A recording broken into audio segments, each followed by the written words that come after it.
Amados, nós antes de entrarmos no capítulo 12, nós temos uma dívida da última semana, que é o capítulo 11. Vamos tentar ser bem breve, para nós gastarmos mais tempo com o capítulo 12. Talvez nós não vamos conseguir terminar o capítulo 12, mas faltará poucas coisas. Vamos ao capítulo 11, então, do versículo 14 até o versículo 19, que diz assim: E é passado o segundo ai, eis que o terceiro ai cedo virá. E o sétimo anjo tocou a trombeta, e houve nos céus grandes vozes que diziam: os reinos do Senhor, os reinos do mundo vieram a ser do nosso Senhor e do seu Cristo, e ele reinará para todo sempre. E os 24 anciãos que estão assentados nos seus tronos diante de Deus prostraram sobre os seus rostos e adoraram a Deus, dizendo: graças te damos, Senhor Todo-Poderoso, que és, que eras e que há de vir, que tomaste o teu grande poder e reinaste.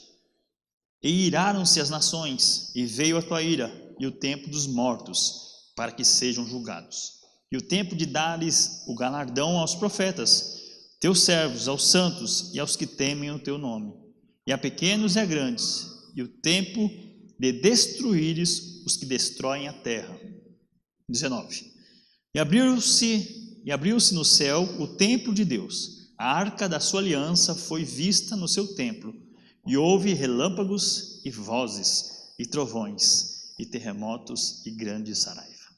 Vamos orar em nome de Jesus. Deus, mais uma vez pedimos a Ti, Pai, Tua graça, a Tua direção, para que nós possamos aprender destes versos, para que o Seu nome seja glorificado através desta revelação que o Senhor deste aos Teus servos em todo o tempo, em nome de Jesus. Então, o toque da sétima trombeta é efetuado após as grandes advertências que o apóstolo recebeu neste mesmo capítulo 11, após ele ter se familiarizado com as ocorrências e com a severidade. Lembra que nós falamos semana passada? Na semana passada nós falamos que ele deveria comer todo o livro, sentir a verdade, entender o que significava essas revelações, que não era um passatempo, não era algo que deveria ser levado de maneira desproposital, sem nenhum interesse, mas com muita seriedade. Então, após ele ter essas observações, após ele ter recebido essas coisas de maneira mais séria do que nós podemos pensar que ele talvez tinha recebido, talvez foi uma grande advertência para que ele realmente levasse essas mensagens, sem demora. Então, o que ele esperava acontecer, acontece. Ele ouviu o toque da sétima trombeta. E nesses versículos nós vamos ver as consequências, os efeitos dessa trombeta que vai ocorrer ao mundo. Nesse versículo que nós lemos, no 15, houve forte e alegres aclamações dos anciões nos céus. O que nós podemos aprender com essas coisas bem didaticamente, como eles reagiram à manifestação da glória suprema da sétima trombeta, quando desvenda todos os mistérios. É o fim de todas as coisas. Aprenda, a sétima trombeta é o fim de todas as coisas. Deixou bem claro aqui no último versículo, deixou bem esclarecido que as coisas se encerram na humanidade ao toque da sétima trombeta.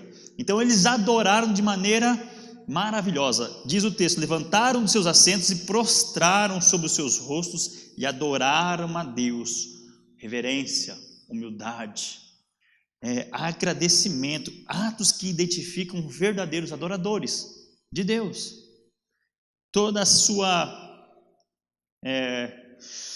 honra elevada ao máximo, se prostraram, se lançaram sobre seus rostos diante de tal bênção. E o conteúdo desta adoração é que eles reconheceram, olha só, com gratidão, o direito do nosso Senhor governar e reinar sobre todo o mundo. É teu direito, tu mereces, tu deves reinar sobre todas as coisas, porque o texto diz assim: os reinos do mundo vieram a ser do seu Senhor, do nosso Senhor, de seu Cristo. Ele reinará para todos sempre, ainda no verso 15. Então eles se alegraram com o fato de que esse reino não terá mais fim. Foi concluído a meta, a missão do Messias chegou-se ao seu ápice. Ele reinará para todos sempre. O que quer dizer isso? Não haverá mais fuga, não haverá mais batalha, não haverá mais nenhum tipo de luta dos seus servos na terra. Nós, chegou, acabou. O êxtase, chegamos ao final da viagem, chegamos ao destino. Então, este reino, esse tipo de coroação não terá fim, não terá mais nenhum acaso, nada mais aconteceria para que seus servos fossem atormentados. Então, todos os inimigos se curvaram, todo joelho se dobrou diante do Senhor, porque ninguém tinha capacidade de arrancar o seu cetro que estava nas suas mãos. Então esse reino foi adquirido, diz o texto, e durará para sempre. Nós devemos lembrar que isso foi progressivo, essa conquista. Começou aonde?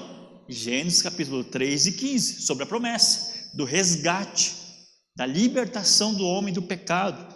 Então essas promessas iniciou lá em Gênesis 3,15, e Cristo efetivou ela, sacramentou ela, selou ela com a sua morte e com a sua ressurreição.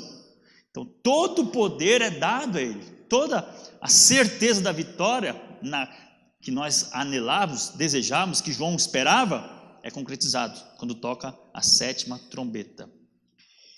Ele recebeu poder para julgar os homens através do Evangelho, para salvar os homens através do Evangelho.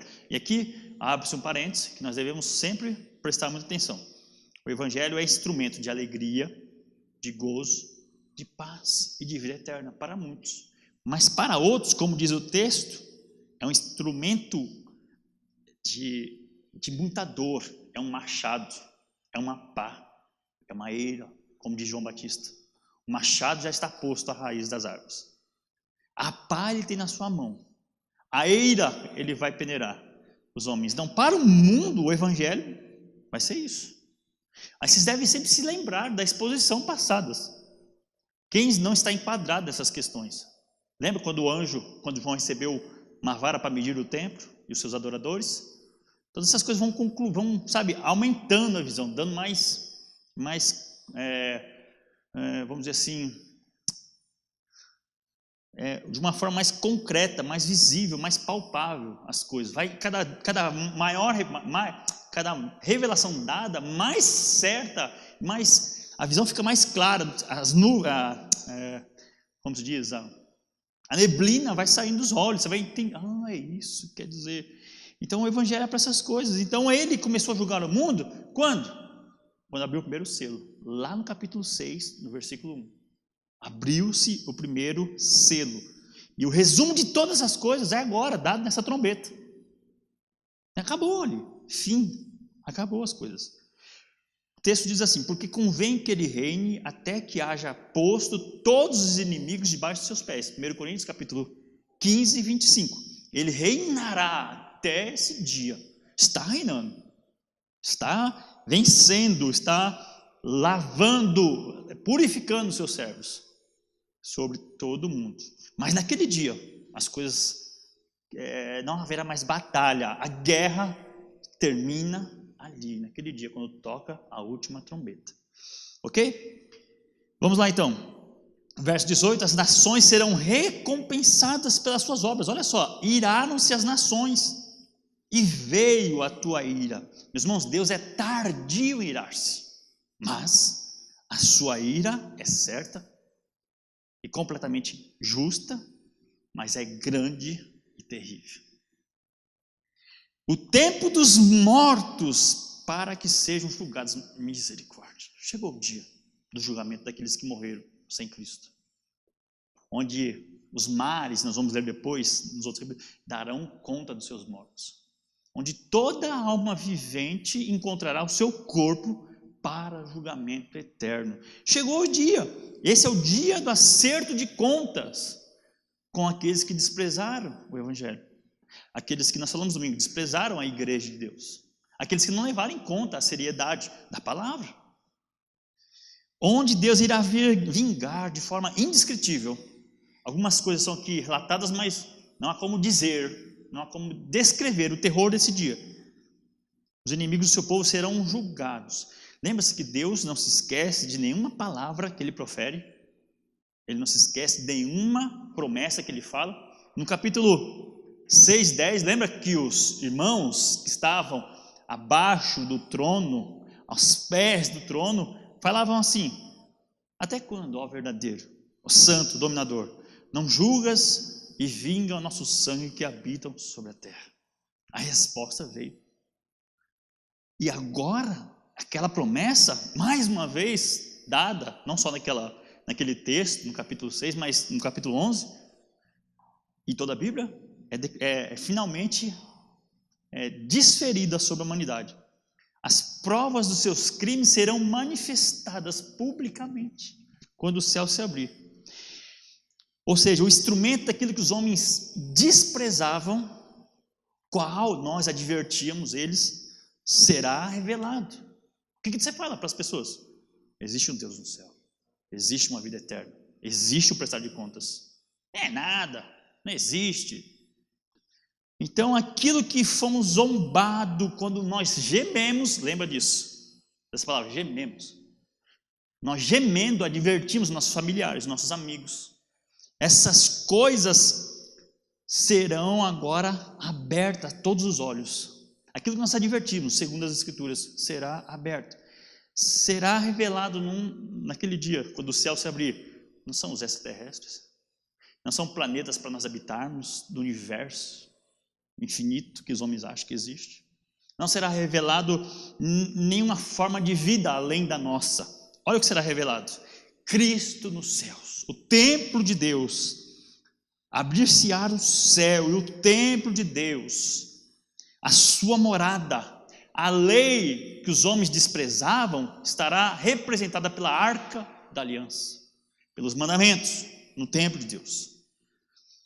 Juntamente com ele estará revelado no patamar mais alto do universo, os céus, onde Deus está, onde nenhum homem jamais foi, onde nenhum homem jamais pisou, a não ser que ele tenha levado para lá, como João, como Paulo e outros irmãos. Então, o que ele viu nessa revelação que foi terrível? Relâmpagos, vozes, trovões, terremotos e grande saraiva. Vocês lembram de um texto assim parecido nas Escrituras? Onde os homens temiam, tremiam, se borravam, queriam fugir. Moisés no templo. Aqueles homens era aterrorizante. Então os homens da terra, todos esses, agora verão, e eu tenho certeza, com maior poder, maior força e sem nenhuma misericórdia. Vozes saíram dos céus. Imagina, meus irmãos. Sabe a voz da consciência? Você está errado. Você fez coisa errada. Não pode. A nossa consciência nos acusa. O que você faz? Deita no travesseiro, fica atormentado a noite inteira, mas não muda. Vai beber vai fazer alguma coisa, vai tomar uma providência carnal para apaziguar essa mente nossa que perturba-nos, né? Mas nesse dia, publicamente, reveladoramente será exposta. Vozes será aquela que sairá do céu para sentenciar os homens cruéis que são, abrindo todas as suas verdades que estão ocultas. Os homens serão revelados naquele dia. Imagine, meus irmãos, que terrível. Talvez você conheça um pai de família, uma pessoa muito moralmente correta. Naquele dia será revelado o coração dele. Naquele dia será revelado o coração dos homens malignos que morreram nessa terra, que ninguém sabe. Vamos lá também, o tempo de dar galardão aos profetas, aos teus servos, aos santos, aos que temem o teu nome, aos pequenos, aos grandes, o dia que os cristãos de todo o mundo serão galardoados, receberão a recompensa. Você vê como é o último dia, não tem mais o que fazer. Acabou, é o dia da nossa vitória. Todos que temem, ou seja, toda a sua descendência, todos os remanescentes, as testemunhas, as duas testemunhas, o povinho, o pequenininho povo, o pequenino rebanho, esses receberão a recompensa. Não é Moisés com a sua grande multidão que saindo do Egito que será recompensado, mas nós, cada um de nós, cada um dos seus servos, em todo o tempo, em todo lugar, grandes e pequenos. É uma alegria saber que nós seremos salvos, grandes e pequenos, grandes profetas e gente que não profetizou, gente que não tem obra nenhuma, no sentido literal, sabe, que não fez nenhuma igreja, serão salvos, serão recompensados. Por quê? Eles temem a Deus. Há uma coisa em comum, um proceder como eles temem a Deus, estão dentro do templo, estão na medida, estão sendo medidos. Que coisa maravilhosa. E chegará o tempo de destruir os que destroem a terra, como diz o versículo 18. Olha o que Jó relata sobre esse dia. Capítulo 20, do 27 ao 29, para terminar esse capítulo 11 de Apocalipse. Mas Jó relata a justa justiça dos ímpios. Os céus manifestarão a sua iniquidade. A terra se levantará contra eles. As riquezas de sua casa serão transportadas, desfeitas. No dia da ira, todos se derreterão, todos se derramarão. Esta, da parte de Deus, é a porção do homem ímpio. Esta é a herança que Deus decretou. Que terrível será essa situação, esse dia para os homens. Amém? Agora, para nós entrarmos no capítulo 12, nós temos que aqui ler algumas coisas para que vocês, de forma agora definitiva, entendam o que significa o Apocalipse. Não vai começar outra destruição, outra perturbação, outra revelação. Mas não. Capítulo 12, que nós colocamos hoje no WhatsApp, lá no Facebook, o dragão e a mulher. Quem são? Quem é o dragão e a mulher? Então, nós temos nesses capítulos agora, nos próximos capítulos, até começar o derramamento das taças, que é o capítulo 16, não uma predição de coisas novas que virão. É antes uma recapitulação, uma reapresentação de tudo que foi falado, mostrado a João, vista de um outro prisma, de um outro ângulo. Coisas já relatadas que novamente são trazidas a ele. Volta a fita, vou te mostrar de outro ângulo, outra câmera, outro problema, outra visão, outros enfrentamentos. Então, são instruções que são dadas para maior entendimento do porvir, revelado para ele agora, antes. Vai vir coisas na frente. Essas coisas que vão acontecer na abertura dos selos, nos toques das trombetas, agora são mostradas por um outro ângulo, novamente. Entendeu? Então, olha só, eu escrevi um negócio aqui e eu mesmo coloquei bug, bagunçou tudo agora.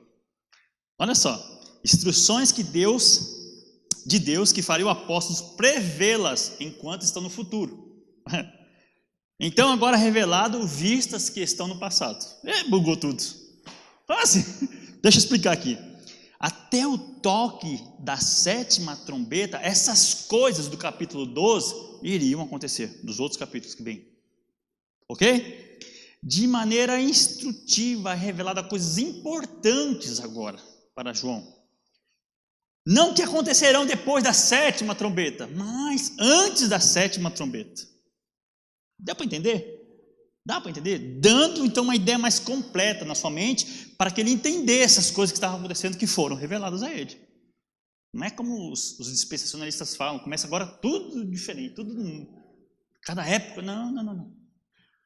Nós temos aqui muito material histórico para comprovar que essas coisas foram bem assim conectadas com o que foi revelado até agora na exposição e na história, de maneira que a igreja viveu essas coisas, ok?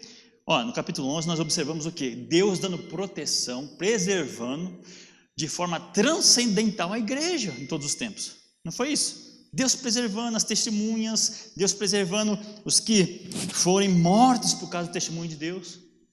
Então agora no capítulo 12 nós vamos ver as coisas de um ângulo diferente. Ok, vamos lá. Então no capítulo 12, do versículo 1 ao 11, nós temos um relato, meus irmãos, entre a igreja e o anticristo. Essa batalha. A semente da mulher e a semente da serpente. A grande batalha foi dada. E do versículo 12 ao 17, nós vamos ter, ou melhor, no 1 ao 11, ele vai falar como isso foi feita no céu, como foi iniciada nos céus essa batalha. Ok? E nesse capítulo, no versículo 12 ao 17, como ela foi travada no deserto. Talvez está meio complicado, mas talvez você vai entender quando nós começarmos aqui a falar sobre essas visões, revelações que João recebe. Ou seja, nós vamos ver agora aqui então a profecia se cumprindo, de Gênesis capítulo 3:15, quando Deus fala: porém inimizade entre ti e a mulher, entre a tua semente e a sua semente, a semente da mulher e a semente da serpente. Porém, inimizade entre que Cristo gerará, que gerará de Cristo, a semente de Cristo, a descendente de Cristo, e a semente da mulher, a semente da serpente, essa batalha que a serpente sempre travou contra a igreja. Essa inimizade durará para sempre, até o dia da última trombeta. Ok? Então, nós vamos aqui retratar as tentativas de Satanás e seus agentes para evitar o crescimento da igreja, a expansão do evangelho, dos descendentes dela. É isso que vai se retratar o capítulo 12. Vamos lá, vamos ver então. Quando fala que ela dá a luz, dando ela a luz, no verso 3, nós temos uma descrição muito mais segura, vívida, das imagens, agora que nós podemos apropriadamente assemelhá-las, entendê-las. Ou seja, a igreja é representada nessa visão pela mulher. A mulher representa a igreja, ela é a parte mais frágil do mundo. A igreja é o lugar mais perseguido, mais atormentado do mundo. Porém, ela é a esposa de Cristo, é a noiva do Cordeiro, é a mãe de todos os santos. Então, aprenda, a mulher ali representa a igreja. E as características que se desenrolam agora, vai definir. Vai levar-nos a entender que realmente deve ser a igreja, e é mais seguro que essa visão seja realmente a igreja. Olha só como é que ela estava, vestida como o sol, no versículo 1. Não é isso? Olha lá, vamos ler o versículo 1 até o 3. E viu-se um grande sinal no céu, uma mulher vestida de sol, tendo a lua debaixo dos seus pés, e uma coroa de 12 estrelas sobre a sua cabeça. E estava grávida, e com dores de parto, e gritava com ânsias de dar à luz. O verso 3. E viu-se outro sinal no céu, e eis que era um grande dragão, vermelho, que tinha 7 cabeças, 10 chifres, e sobre as suas cabeças 7 diademas.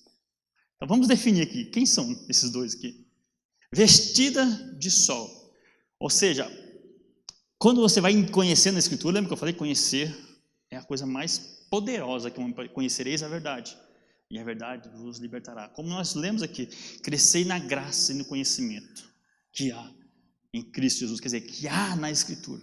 Vestida de sol, ou seja, justiça imputada do nosso Senhor Jesus na igreja. Tendo vestida de Cristo, que é o nosso sol da justiça. Malaquias 4:2. Aqueles que temem ao Senhor, nascerá o sol da justiça. Ok? Ela, por meio da sua relação com Cristo, dessa aliança com Cristo, que é dada a ela, que foi chamada as boas obras, essas obras brilham como um astro, como um sol. Então ela é, nos seus raios, vista como alguém cheia de justiça. A igreja é o lugar do quê? Dos justos. Que praticam o quê? Justiça. Que brilham como, vocês serão astros como o sol. Brilharão eternamente. Ok? Agora vamos lá, tendo a lua debaixo dos seus pés, ou seja, a igreja vive acima deste mundo, ela domina com toda a autoridade todo o universo, todas as coisas, todo o cosmo, tudo foi dado à igreja, todo o principado, poder e potestade está sob júdice do quê? Da igreja, entenda? Vai entendendo, por que dessas coisas? Lembra que nós lemos no capítulo 11? Se alguém quiser fazer alguma coisa contra as suas testemunhas, a sua boca sai o quê? Fogo, e as consumirá. Amém? E uma coroa de 12 estrelas sobre a sua cabeça. O que significa isso? As doutrinas dos 12 apóstolos. A igreja foi dada aos apóstolos para que eles doutrinassem, exortassem, encaminhassem. Os apóstolos de Cristo, que é para nós uma coroa de glória, de segurança, de verdade. Qual nós estamos sobre essa medida, no capítulo 11. Mede que as pessoas estão no templo, vê se eles estão de acordo com a doutrina, de acordo com os fundamentos, de acordo com as leis. Então, tendo sobre a sua cabeça a mulher, 12 estrelas. Depois nós vamos ler mais algumas coisas de 12, vocês vão entender. Cheia de justiça, brilhando como o sol, acima, tendo aos seus pés a lua, porque eles usaram o símbolo do sol como justiça e lua como o quê? O universo, reinando sobre todas as coisas, que são os únicos 2 astros que os homens realmente conhecem, mas nada além disso. Vamos lá, olha só o que diz o texto sobre a igreja e sobre as doutrinas dos apóstolos, edificado sobre o fundamento dos apóstolos e dos profetas, de que Jesus Cristo é a principal pedra de esquina, Efésios 2:20, porque ninguém pode pôr outro fundamento além do que já está posto. Qual é Jesus Cristo? Lá em 1 Coríntios 3:11, e Apocalipse 21:14, e o muro da cidade tinha 12 fundamentos, e nele os nomes dos 12 apóstolos do Cordeiro. Tem muita singularidade, muita similaridade, muito paralelismo, e conclui, encaixa essas coisas. Ok? Vamos lá então, verso 2. Com dores de parto, gritando com ânsias de dar à luz. Eu sei que você talvez tenha muitas interpretações sobre essas coisas. Nós temos várias. Ou seja, esta estava grávida e agora com dores de parto. O que significa? Gemendo para gerar os santos, os salvos a Cristo. A igreja geme com dores de parto. Paulo fala assim, eu sinto dores de parto para gerar Cristo em vocês. A igreja é esse, o papel da igreja é essa. Estava gerando, desejosa para promover, chamar os eleitos a Cristo. Olha só o grito dela. Uma mulher, quando está para dar luz, talvez ela grita naquele momento ali, né? Mas gritando. É um simbolismo do evangelho, um grito de esperança, um grito de arrependimento, da urgência do mundo, do que está acontecendo no mundo. Ela está gritando, mostrando o estado, a calamidade do mundo, do pecado e do juízo, da trombeta que se aproxima. A igreja tem esse papel, meus irmãos, gerar Cristo, sabe? Gemer pelas almas para que os eleitos sejam salvos.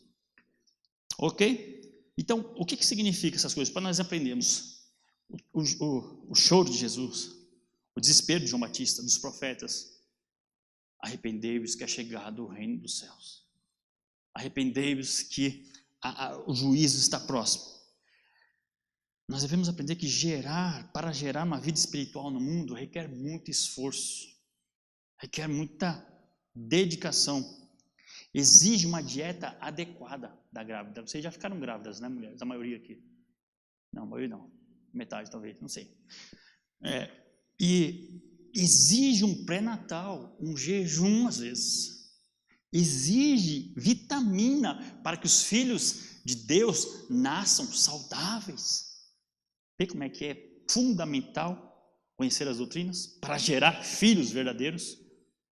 Os que têm nascido para Deus ultimamente são filhos doentes, cheios das dores, de doenças, das mulheres que estão gerando filhos cheios da sua cólera não estão vestidas, não estão instruídas como mulher da visão. Isso está gerando. Olha o que a igreja está gerando para o mundo. São servos de Deus? Parece com Cristo? Verso 3. Agora, como o inimigo da igreja é representado, como é descrito ele. Vocês estão lembrados quando foi escrito isso? Vocês estão familiarizados com o período? Isso é fundamental que vocês aprendam essas coisas. Como nós dissemos aqui, o único estudo histórico nessa igreja, abertamente, é o Washington, que conhece a história da humanidade, vai esmiuçando. Mas olha, o período que foi gerado, essas coisas encaixam-se perfeitamente, não uma loucura assim dispensacionalista que revela coisas que não tem nada de seguro. Então gera caos, medo. A Irani falou para a Andréa, né? Ela morre de medo do Apocalipse, mas medo do quê? Não precisa ter medo nenhum. É esperança, é glória, é verdade, é prazer em ler isso. Então não tem nenhum tipo de coisas místicas, ou então, vamos dizer assim, a maioria pelo menos, né? Que nós não conseguimos discernir pela Escritura, pela própria Escritura. Lembra que nós não conseguimos discernir aqui, até agora? Uma única passagem. O que 7 trovões falaram. Só que eu li, a gente não está relatado. Não fale, João. Não vou falar. Guarda isso. Vamos lá então. Um dragão vermelho. O dragão que representa força, terror. O grande dragão vermelho que representa ferocidade, crueldade. João viu assim, olha, ali está a igreja, cheia da justiça de Cristo, baseada, fundamentada nos fundamentos dos apóstolos, vencendo, dominando sobre o mundo, que vai gerar filhos, mas o dragão vai vir aí. Eu vi uma visão no céu, um dragão, como tendo 7 cabeças. Agora sim, Roma está localizada entre 7 colinas. Quem que reinava nesse período? Roma. E quem que matou os cristãos nesse período? Roma, massacrou. 7, tendo 7 cabeças. Então o significado é mais provável que seja Roma. Tendo 10 chifres, os reinos de Roma foi dividido em 10 províncias naquele período. 10 cidades, 10 grandes metrópoles, como se nós fôssemos contemporizar com os dias de hoje. Ou 10 imperadores que reinaram nesse período. Esse é o dragão que vem sobre a igreja, primitiva principalmente, que ocorreu naquele período. Sobre suas cabeças 7 diademas. É bom que a gente aprende que é diadema hoje, né? Rei, joia, coisa poderosa. Posteriormente, no capítulo 17, 10, fica bem claro que eram reis. Os reis que existiram naquele período, reis mais poderosos. Ok? Então vamos lá. Esse era o dragão, essa era a característica dele, esse era o governo, a força que teria, que ia levantar-se contra a igreja. Verso 4. Levando a sua cauda a 1/3 parte das estrelas do céu, lançando sobre a terra. Aí muitos confundem com aquele período onde a queda do dragão que levou os seus anjos, mas nós não encontramos segurança para afirmar isso. Como nós já falamos aqui, e a pregação expositiva é maravilhosa, isso tem relação com o absinto, com a heresia, com a cólera que viria sobre os homens, com esse feitiço, esse veneno que o dragão, Satanás, lançou sobre a igreja. Meus irmãos, sabe qual foi o maior período de heresia? Em tão pouco tempo, nesse período. Nesse período foi terrível as heresias. Nesse capítulo, não sei se vai dar para a gente falar hoje, a gente vai falar, talvez no final. Acho que não vai dar tempo. Mas então, ele levou ministros confessos da religião cristã a se prostrarem. Eles eram tidos como astros, como homens poderosos. Se curvaram a heresia. Se curvaram ao erro. Viraram hereges envenenados pelo absinto. O livro de Hebreus foi escrito justamente contra esse risco. Sabia disso? Eles queriam voltar ao judaísmo, eles queriam abandonar, eles queriam fazer o evangelho uma coisa diluída. Hebreus arrebenta contra esse perigo. Até eles falam, vocês que experimentaram, vocês que provaram o Espírito, vocês, de maneira nenhuma, vocês podem voltar atrás, vocês não encontrarão arrependimento. Então, nós interpretamos que essa seja a terça parte dos astros dos homens que eram de grande evidência naquele período. Vamos lá. O texto fala que eles estavam de pé, como estando de pé, diante da mulher. Eu já li isso aqui, no versículo 4 e 5, mas não lembro. Vamos lá. E a sua cauda levou após si a terça parte das estrelas do céu e lançou sobre a terra.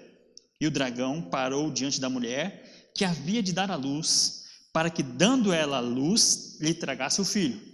E deu à luz a um filho homem, que há de reger todas as nações com vara de ferro, e o seu filho foi arrebatado para Deus e para o seu trono. E a mulher fugiu para o deserto, onde já tinha lugar preparado por Deus, para que ali fosse alimentada durante 1260 dias. Só um parênteses aqui, esquece os dias, tá? Isso aqui ele lança dias assim, muitos dias. Não é um dia, certo? Né? Não são assim, afirmativamente literal esses dias, como 144 mil, lembre sempre disso. Então vamos lá, estando em pé diante da mulher que havia de dar à luz, para que ela, dando à luz, tragasse o filho. Muitos interpretam isso que era o nascimento de Jesus. Maria dando o filho e o diabo matasse. Quando ele fugiu para o Egito, como falaram, né, que ele era um migrante, como é que é? Um refugiado, bem, enfim. Não é isso, não pode ser isso. Não pode ser isso. O que se entende é que muitos acham também que era outro homem, que era um grande homem que veio naquele tempo, um grande pastor, mas como se diz? Oh, misericórdia. O imperador romano? Perdi aqui. Constantino. Mas também nós não cremos. Ou seja, voltando a esse texto, ela queria tragar o filho. Nós entendemos que a serpente, o dragão, se comporta vigilante perante a religião cristã, como querendo acabar, fulminar a cristandade no seu nascimento, como ele tentou com Jesus, como ele sempre tentou contra a igreja, sempre se levantou contra a igreja, para impedir o crescimento, a continuação no mundo. Não é verdade? Nós estávamos falando ontem, eu e André. Meus irmãos, para gerar um cristão é muito difícil. Convidar, trazer, né? Levá-lo a estar conosco, levar o evangelho, mas para tirá-lo daqui é rapidinho. Uma palavra mal falada, mal colocada, as pessoas se escandalizam e vão embora. Então, Satanás tem esse desejo, né? Está aqui esperando. Se gerar, eu vou arrancá-lo fora, eu vou dar um jeito, eu vou tirá-lo daqui. Ele coloca 1001 situações. Então, mesmo assim, a falta de sucesso nessas tentativas contra a igreja, porque ela gera o filho. Ela gera o filho. E há uma falta de sucesso nos nossos dias. Muitos cristãos têm sido gerados, graças a Deus. A serpente, o dragão, não consegue tragar o filho quando a igreja gera, quando a mulher gera. Se é um eleito, se é um filho de Deus, permanece. Não consegue. Como é nos nossos dias. Michel passou aquele vídeo do muçulmano, não é? Você viu onde foi gerado aquele filho? Aquele salvo? No meio dos muçulmanos, fazendo TCC para a faculdade. Conheceu o evangelho? Saiu. Então, se tiver que nascer para Deus, nascerá. Verso 5. Então, muitos pensam que seja Cristo, Constantino, que ia ser gerado por Maria. Então, aí começa a bagunçar tudo. Não sei se você conhece um pouco de teologia católica. Eles falam que Maria era pura como Cristo. Por isso que ela é vista no capítulo 12 como uma mulher, cheia de justiça, cheia de poder e autoridade. De maneira nenhuma. Então, se nós vamos para esse caminho, é catolicismo. Se é a igreja, tem mais segurança. A igreja foi revestida de Cristo. A igreja está sob as doutrinas de Cristo. Então, não foi propriamente dito Cristo. Muitos teólogos mais seguros, mais conscientes, não concordam que seja Cristo. Nós também não concordamos, eu não concordo. Então, esses que são gerados são crentes verdadeiros. que foram gerados, unidos, parecidos com Cristo, que são preparados por sua liderança. Nós somos imitadores de Cristo, e diz assim que ele vai reger, esse Cristo, esse Filho, regerá as nações com vara de ferro, isso é, julgará o mundo com as doutrinas do Evangelho. Amém? Como sucessores de Cristo. Lembra quando Cristo ele dá todo o poder sobre os homens? Eis que vos dou poder para pisar as serpentes, escorpiões, para beber uma coisa mortífera, não te fazer mal algum. Está muito mais seguro que esses sejam os filhos gerados dessa mulher que está gemendo, dando luz aos homens que serão testemunhas do Evangelho. Ok?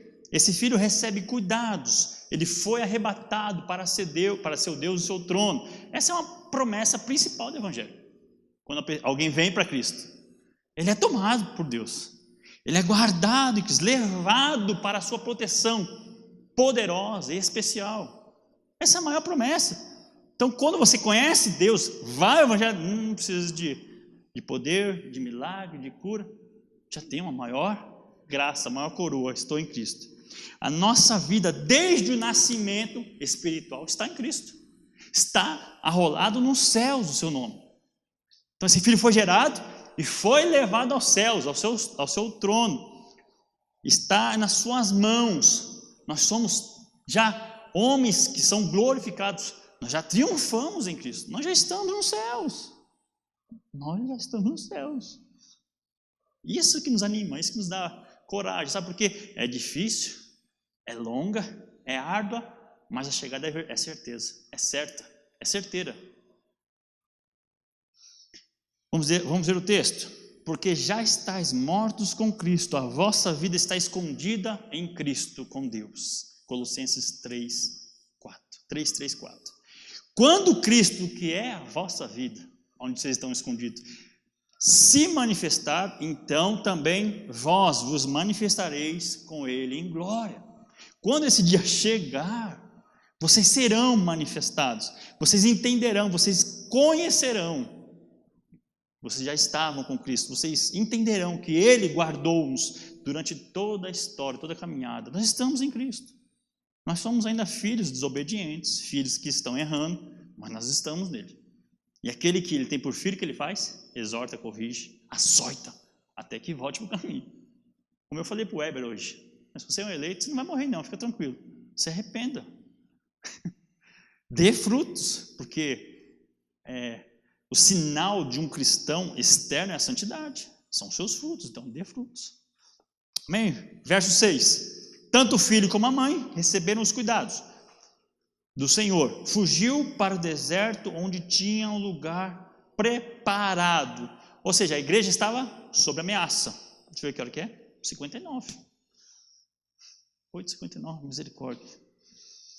Fugiu para um lugar que já estava preparado. Ou seja, como a igreja vivia? Sob a ameaça de Nero, a ameaça dos soldados, a ameaça de Roma, a ameaça dos judeus, a ameaça de tudo contra ela. Então estavam sob grandes ameaças. Ela se dispersou pelo mundo. Lembra as cartas, principalmente a de Pedro, aos irmãos que estão dispersos, Judas disperso sobre todo mundo. Ela foi tirada. Então, esse estado e esse momento de fuga foi providencial para a igreja. Ficou secretamente reunida, mas por um tempo limitado. Por um período, não era para sempre. A igreja se reunia nas cavernas, nas casas dos irmãos, nas prisões. A igreja vivia um período assim. Até mesmo enquanto essa carta era escrita, as reuniões eram secretas dos homens romanos, não podiam saber. Então foi para o deserto, onde ninguém vai, ninguém sabe. Ok? Mas mesmo assim, elas estavam o quê? Gerando vidas. Gerando vidas. Gerando vidas. Coisa maravilhosa. Meus irmãos, versos 7 ao 9. Eu acho que é muita coisa para falar nessa noite. Vamos terminar aqui? Do verso 7 ao 9.